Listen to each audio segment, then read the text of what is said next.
श्रावण महीने की नवमी तिथि थी। कौन सी तिथि? नवमी।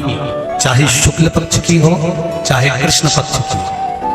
7 दुर्वा। कितनी दुर्वा? 7 दुर्वा अशोक सुंदरी वाली जगह पर चढ़ाकर, शंकर भगवान के ऊपर चढ़ाकर, गणेश जी के चरणार बिंदु को लगाकर उसको लेकर आना है। हाटकेश्वर महादेव का स्मरण कर। कौन से महादेव? हाटकेश्वर महादेव। उसको लेकर आइए। उदर में, पेट में रोग हो, बीमारी हो, बहुत ज्यादा तकलीफ हो रही हो, शरीर के अंतर्गत एसिडिटी रहती हो या पेट के अंतर्गत कोई ना कोई बीमारी बनी ही रहती हो, उसको भादों के महीने में, कौन से महीने में? भादों के महीने में किसी भी दिन सुबह के समय जब आपको दुर्वा लेकर आए, 5 दिन 6 दिन 7 दिन में एक एक कर खाली पेट उसको चबा चबा कर खा लो और पानी पी लीजिए। करना पड़ेगा श्रावण महीने में, खाना पड़ेगी भादों में। चतुर्मास में 4 महीनों का बड़ा बड़ा महत्व है। कभी आपको एक स्मरण रहा हो कि जिस नारी के, स्त्री के रजोधर्म से जुड़ी हुई या पुरुष वर्ग में भी कहीं ना कहीं किसी ना किसी रूप में इस उदर से लेकर एड़ी तक के बीच में जो भी तकलीफें होती हैं उससे जुड़ी हुई के लिए भी सावन के महीने में एक प्रयोग आता है। उसको कर लेने से संपूर्ण जीवन समय में कि नाभि कोश से लेकर एड़ी तक के बीच में कभी तकलीफ हो ही नहीं। और वो जल शंकर भगवान को शूलपाणेश्वर महादेव के नाम से चढ़ाया है। कौन से महादेव के नाम से? शूलपाणेश्वर महादेव।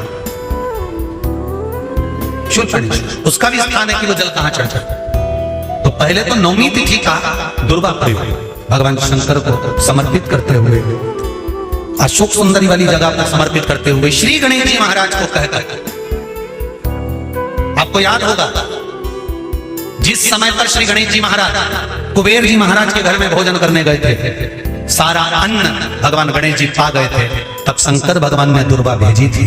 ये दुर्वा जब गणेश जी को भेजी गई थी तो वो औषधि के लिए भेजी गई थी कि गणेश जी ने ज्यादा पा लिया है तो शरीर में रोग ना हो जाए, पेट में कोई रोग ना हो जाए। तब शिव जी ने भेजी थी अशोक सुंदरी के माध्यम से। इस दुर्वा का प्रभाव रोग मुक्ति के लिए किया गया। रोग दुर्वा महाराज। सती मैया कहती है शिव में क्या नहीं है, शंकर में क्या चीज की कमी है? आप बताओ कि शिव में कमी क्या कमी है शंकर भगवान? कोई कहते हैं, कई लोग कहते हैं कि शंकर भगवान तो रुद्रदेव है, उनको तो क्रोध जल्दी आता है। हम कहते हैं किसको नहीं आता क्रोध? किसको नहीं आता? एक चींटा निकल कर जा रहा है, तुम उसका रास्ता बार बार रोको, बार बार रोको, बार बार रोको, बार बार रोको, चींटा तुम्हारे पांव में खा जाएगा। मच्छर, उसको भी क्रोध आ रहा है। खटमल, जरा सा दबा, क्रोध आ गया। एक कीड़ा तुम्हारे पांव में दबा, क्रोध आ गया, उसने तुम्हारे पांव में काट लिया। एक मक्खी तुम्हारे कपड़े में दब गई, वो मक्खी को क्रोध नहीं आता, पर मक्खी कपड़े में दब गई, दबी हुई थी, बहुत देर से निकलने का प्रयास कर रही थी, नहीं निकल पाई, तुम्हारे शरीर को काट लिया, तुमने साड़ी झटकी, मक्खी निकल कर भाग गई। क्रोध किसको नहीं आता? एक बेर, उसको भी क्रोध आता। गौ माता, उसको भी क्रोध आता। क्रोध किसको नहीं आता? संसार में कौन है जिसको क्रोध नहीं आए? मेरे शिव को क्रोध आता है, पर कब आता है? कहा जब भगवान विष्णु कहते हैं कि अब सृष्टि का संहार करना है, तब मेरा देवाधिदेव महादेव क्रोध में आकर सृष्टि का संहार कर देता है। सती मैया कह रही है पिताजी शिव जी से मेरा विवाह करा दो। शंकर भगवान ने विवाह करा दिया, मन गवारा नहीं करा, इसलिए शिव जी को पूछते नहीं थे। कई संसार में कई लोग ऐसे हैं जो शंकर भगवान की आज भी निंदा करते हैं। संसार में कई लोग, और दूर नहीं हमारे अड़ोसी पड़ोसी में भी कई लोग ऐसे होंगे, तो मंदिर जाओगे तो भी निंदा कर देंगे, ये चलिए शिव जी की भक्तन, ये चलिए शंकर जी के मंदिर। कई लोग ऐसे होंगे जो शब्द कर देंगे शंकर जी में क्या रखा है, क्यों वो सियोर वाले के चक्कर में पड़े हो, क्यों ऐसा कर रहे हो, क्यों वैसा कर रहे हो, उसको तो कथा तक नहीं आती, दिन भर बैठ के उपाय बताते रहता है, तोड़ के बताता रहता है, तो भी तुम मुंह से कह देती हो। उसने किसी के घर जाके थोड़ी ना किया कि तुम उपाय करो, मन हो तो करो, नहीं तो चच्चर काट के कौन है? किसी और वाला महाराज तुम्हारे घर पर आकर कहा था कभी कि तुम ये करो, अगर तुम्हें कथा अच्छी लगे तो टीवी चालू रखो, नहीं तो रिमोट तुम्हारे हाथ में दूसरा महाराज आ गया होगा उसको दे। कहा किसने तुमसे किसी और वाले महाराज को? शंकर से दिल लगाना सरल नहीं है, शिव से दिल लगाना बड़ा कठिन है। दूसरा धन की कमी है, संपदा नहीं है, पैसा नहीं आ रहा, व्यापार नहीं चल रहा, कहीं से आवक नहीं हो रही, बहुत कष्ट का समय चल रहा है।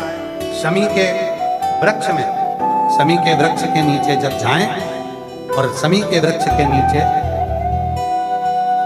सोमवार के दिन और शुक्रवार का दिन, दोनों दिन में से कोई सा भी एक दिन पकड़ लें, जिस दिन हमें शमी के वृक्ष के नीचे जाकर घी का एक दीप समर्पित करना है और 7 चावल के दाने समर्पित करना है। उसी का एक चावल का दाना उठाकर शंकर के शिवलिंग में ले जाकर चढ़ाना है। आपको मालूम ही नहीं पड़ेगा कैसे आप धीरे धीरे संपदावान बनते चल जाएंगे। शमी का पौधा वैभव देना, मेहनत आपकी है, संघर्ष आपका है, आपको परिश्रम भी करना है और साथ में विक्रम। तीसरा, यदि कोई व्यक्ति नशे में धुत हो जाए और नशा समाप्त ही नहीं होता, मदिरा के नशे में इतना डूब गया कि वो छोड़ने को तैयार नहीं, शमी के वृक्ष के नीचे शिवलिंग का निर्माण करो और शिवलिंग का निर्माण कर उसी पर 7 बार जल चढ़ाना प्रारंभ करो। सावन के महीने में पहले कहा था 1 लोटा जल सारी समस्या का हल। अब अभी क्या बोल रखा है, सावन के महीने में 2 लोटा जल सारी समस्या का हल। कितने लोग जा रहे हैं, कितने भगवान को जल चढ़ाने के लिए जा रहे हैं, कितने भगवान को जल समर्पित करने जा रहे हैं। ढेरों लोग, मंदिर में अपार भीड़ पड़ी है। अभी कुछ दिन पहले अखबार में देखा था कि सोमवार को महाकाल बाबा के दरवाजे पर भीड़, काशी में भीड़ और ओमकारेश्वर भीड़, कुबेरेश्वर धाम भीड़, जितने जितने शिवालय हैं सब तो भीड़ बढ़ गई। पर शिव पुराण की कथा कहती है कि शंकर का मंदिर और शंकर की कथा भीड़ बढ़ाने का स्थान नहीं है। शंकर का मंदिर और शंकर की कथा भाव बढ़ाने का स्थान है। यहाँ शिव के मंदिर में जब जाएं, शिवालय में जब जाएं या शिव महापुराण की कथा में जब पहुंचे तो हमारे भीतर का भाव बढ़े, हमारे भीतर का विश्वास बढ़े, हमारे भीतर की दृढ़ता बढ़े। और जब हमारा विश्वास बढ़ता है, जब हमारा भरोसा बढ़ता है, जब हमारी दृढ़ता बढ़ती है तो अपने आप कार्य सफल होता है। मंदिर तो ढेर जा रहे हो, शिव मंदिर में भीड़ लगी पड़ी हुई है, सारे शिवालयों में भीड़ लग गई। शिव महापुराण ने संसार के लोगों को मंदिर जाना सिखा दिया, सारे शिवालय भरे पड़े हुए हैं। पर शिवालय तक तुम जाओ, शंकर जी को रोज सावन के महीने में 2 लोटा जल चढ़ाओ और उस जल के साथ में तुम्हारा विश्वास भी शिव के चरणों में हो। क्या सोचकर जा रहे हो? केवल शंकर सोचकर नहीं, केवल ये सोचकर नहीं जाना कि शिवालय, केवल ये सोचकर नहीं जाना कि मंदिर है, केवल ये विचार कर नहीं जाना कि भगवान शंकर का शिवलिंग पत्थर का है, पाषाण का है, लकड़ी का है, भारत का है, स्फटिक का है, मुझे जल चढ़ाना। ना ना ना, शिवालय जाना, शंकर के मंदिर जाना तो ये विचार कर जाना कि अपने पिता से, अपने बाबुल से, अपने बाबा से बात करने जा रही हूँ। वहां मेरा पिता बैठा है, वहां मेरा बाबुल बैठा है, वहां मेरा जगत का बाप बैठा है। और जब मैं अपने दिल की बात अपने पिता से कहूंगी, अपने मन की बात जब अपने बाबुल से कहूंगी तो निश्चित है कि मेरा पिता मेरी बात को सुनेगा और मेरे गोद में मेरी झोली जरूर भरेगा, ऐसी कृपा जरूर करेगा। तो जल के साथ में विश्वास लेगा। जिसके घर में संपदा की कमी होती है, जिसके घर में कर्जा बढ़ जाता है, लक्ष्मी नहीं आती, बहुत टेंशन की जिंदगी जीता है मनुष्य, व्यापार चल नहीं रहा, बहुत तकलीफ का जीवन चल रहा होता है, तो आज भी नियम है महाराज, आज भी नहीं। इस सोमवार, शुक्रवार, ये 2 बार ऐसे हैं, इन 2 बार को यदि कटोरी में थोड़ा सा शहद रखकर, मधु रखकर यदि लक्ष्मी जी का स्मरण किया जाए और माता लक्ष्मी जी का स्मरण कर एक लाल पुष्प उस कटोरी के सम्मुख में माता लक्ष्मी का नाम लेकर रखा जाए और बाद में वही शहद, वही मधु और वही पुष्प सोमवार का दिन और शुक्रवार के दिन लक्ष्मी का पूजन कर स्मरण कर दूसरे दिन शुक्रवार के दिन पूजन करें, शनिवार के दिन उस मधु का, उस पुष्प का विसर्जन करें, सोमवार के दिन पूजन करें लक्ष्मी जी का स्मरण कर और मंगलवार के दिन अगर विसर्जन करें, 5 या 7 सोमवार या शुक्रवार को यदि आप मधु का भोग लक्ष्मी जी को लगाना प्रारंभ कर दें, शिव का नाम स्मरण कर तो उसके घर में कभी संपदा की कमी नहीं होती, लक्ष्मी उस संपदा को। और हम तो यहां तक कहेंगे, प्रयास करो। अगर आपके घर में छोटा सा शिवलिंग विराजमान है, आपके घर में अगर छोटा सा शंकर जी का शिवलिंग है, छोटा सा शंकर भगवान का शिवलिंग है, या आपके घर में कुबेरेश्वर धाम का कंकर है, और आपके घर में यदि शंकर भगवान का शिवलिंग है, या सीहोर का रुद्राक्ष हो, या शंकर भगवान का शिवलिंग हो, या कंकर शंकर हो, तो निवेदन है जहां पर भी शिवलिंग आपके घर में विराजमान है, अगर छोटी सी कटोरी में एक बेलपत्र को आप नीचे रखिए, छोटी सी कटोरी उस बेलपत्र के ऊपर रखकर उसमें थोड़ा सा मधु, शहद शंकर भगवान की साक्षी में शिव जी के सामने अगर शुक्रवार की शुक्रवार रखना प्रारंभ कर दो, धीरे धीरे संपदा की वृद्धि अपने आप होना प्रारंभ हुई। मधु देवी भागवत का यह प्रसंग है। छठे स्कंद का 16वां और 17वां अध्याय देवी भागवत का वर्णन करता है। मां लक्ष्मी पृथ्वी पर आ गई। रात्रि को देखा कहीं स्थान नहीं, एक बूढ़ी के स्थान पर बूढ़ी के दरवाजे पर जाकर विनय करी, शहद मधु पाने को मिला, वर दे दिया, मैं तुझे वर देती हूँ, तेरे घर में कभी संपदा की कमी नहीं है। तूने मुझे मधु दिया, तूने मुझे शहद दिया। 56 भोग दीपावली के दिन माता लक्ष्मी को लोग लगाते हैं। ढेरों सारा गुजिया, पपड़िया, बर्फी, चक्की, मठरी, खाजे, पपड़िया सब लक्ष्मी जी को भोग लगाते हैं। पर यदि एक पान के पत्ते पर भी एक बूंद अगर शहद का दीपावली के दिन अगर रात्रि को भी लक्ष्मी को भोग लगा दिया जाए तो कभी संपदा कम नहीं। एक बूंद मधु का, शहद का यदि सामने रखा जाए लक्ष्मी जी के, भोग लगाया जाए तो संपदा की कमी नहीं। क्योंकि मां पहले की कथाओं में कहा कि मंदिर में झाड़ू लगा देने से मंदिर का जो निर्माल्य है, निर्माल्य मतलब जो भगवान पे चढ़े हुए फूल, पत्ती, सामग्री है, इनको उठाकर विसर्जन में रख देने से या कहीं ले जाकर विसर्जन कर देने से या मंदिर में थोड़ा सा भी जीवन में कोई फैलाना पड़ा हुआ है, कोई कचरा पड़ा हुआ है, कोई सामग्री पड़ी है, उठाकर रख देने से हमारे जीवन में अगर कोई बोझ है, हमारी जिंदगी में अगर कोई दुख पहाड़ जैसा टूट रहा है तो वो दुख अपने आप टल जाए, अपने आप। उस दुख को टालने के लिए कहीं नहीं जाना, वो दुख अपने आप आएगा।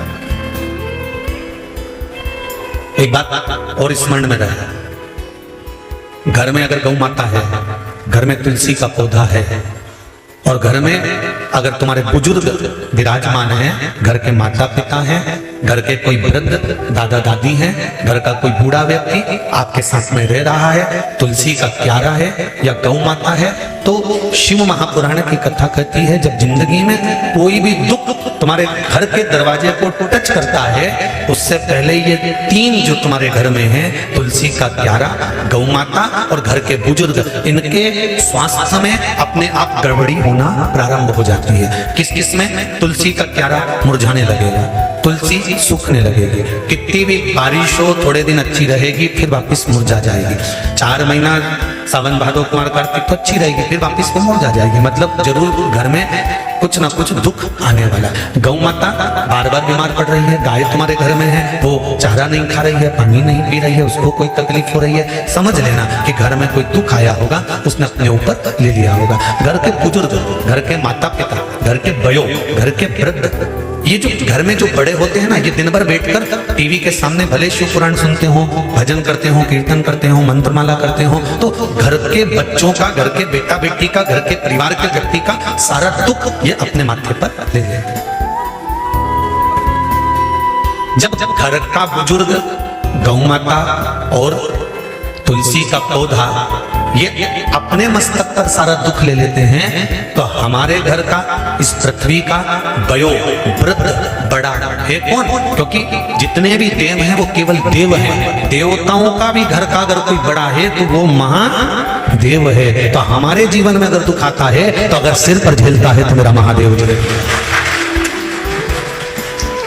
हमारे जीवन के दुख को अगर झेल रहा है तो वो देवादिदेव महादेव जी। फूल जो होती है ना, घर में जमा होती है, कपड़ों पर लग जाती है और वो धूल को आप ऐसे ऐसे झटकार दो, वो धूल पूरी झड़ जाती है। आपने कपड़ा उठाकर दीवार पर झटकारा, वो दीवार भी धूल से झटक जाती है, साफ हो जाती है। पर मान लो वो धूल में थोड़ा सा पानी मिल गया, तुम्हारे झटकने से झटकेगी? जम के तो बोलो। कपड़े में धूल जमी थी और उस पर पानी लग गया तो वो झटकेगी? क्या हो गई? वो अभी तक धूल थी, पानी लगते से ही वो मिट्टी हो गई, कपड़े में चिपक गई, अब वो झड़ने वाली नहीं है। धोना पड़ेगा, साफ करना पड़ेगा, मिट्टी को हटाना पड़ेगा, मिट्टी को साफ। धूल पानी मिलने पर मिट्टी हो जाती है और मिट्टी अगर वो बन गई तो फिर धीरे से उसके शिवलिंग का निर्माण हो जाता है। भगवान की कोई गणेश जी की मूर्ति बन जाती है, कोई देवी जी की प्रतिमा बन जाती है, फिर उसका पूजन, उसकी आराधना, उसकी अर्चना होगा। वो मिट्टी, वो धूल थी, पर अब वो मिट्टी पानी लगने के बाद। और याद रखना, धूल को झटका जा सकता है पर पर मिट्टी को झटका नहीं जा सकता। मिट्टी चिपक जाती है शरीर से तो फिर उसको धोया जाता है, उसकी मूर्ति बन जाती है, उसका श्रृंगार हो जाता है, उसका पूजन हो जाता है, वो श्रेष्ठ हो जाता है। कब बनी वो मिट्टी? जब उसमें पानी लग गया। जब उसमें पानी लगा तो वो मिट्टी बनी। पानी लगने के बाद वो मिट्टी बनी, नहीं तो वो धूल थी। उसी तरह संसार में जितने मनुष्य का जन्म होता है, जितने मानव जन्म लेते हैं, वो भी धूल की तरह हैं। पर जब भक्ति का जल उसमें मिल जाता है, भगवान शंकर की अविरल भक्ति का जल, शिव महापुराण की कथा का जल, सत्संग का जल जब उसे लग जाता है तो वो मनुष्य फिर धूल नहीं रहता, वो एक मिट्टी की तरह एक मूर्ति बनकर संसार में पूजा जाता है। पूजा धूल नहीं रहा। जब तक शिव की शरण में नहीं आए, जब तक भगवान शंकर की शरण में आप नहीं आए, जब तक शिव की शरण में आप नहीं पहुंचे, तब तक धूल थे। कोई ने चढ़ा दिया, झटका दिया, कोई ने कुछ कर दिया, कोई ने कुछ बोल दिया, कोई ने अपशब्द कर दिया, कोई ने ताना दे दिया, कोई ने गाली दे दी, कोई ने आड़ा टेढ़ा कर दिया, और आप मन से दुखी हो, आप हृदय से दुखी हो गए। आप हृदय से नेत्रों से नीर बहने लगा, आंखों से आंसू बहने लगे, फिर आप दुखी।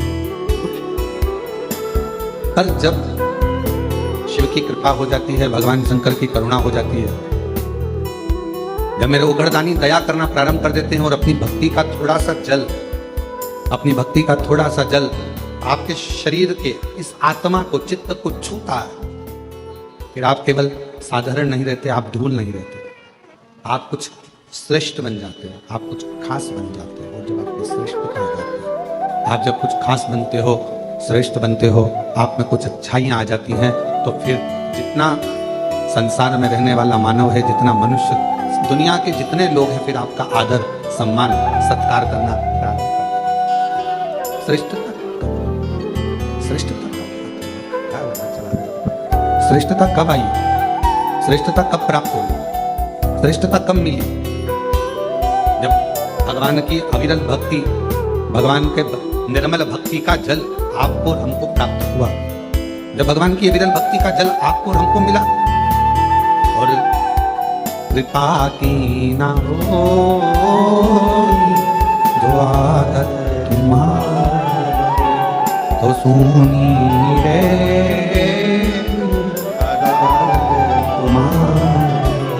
गरीबों के दिल में जगह तुम ना पाते, तो किस दिल में होगी कृपा की ना हो। शंभु शंभु तुम्हारी तो सुनी रे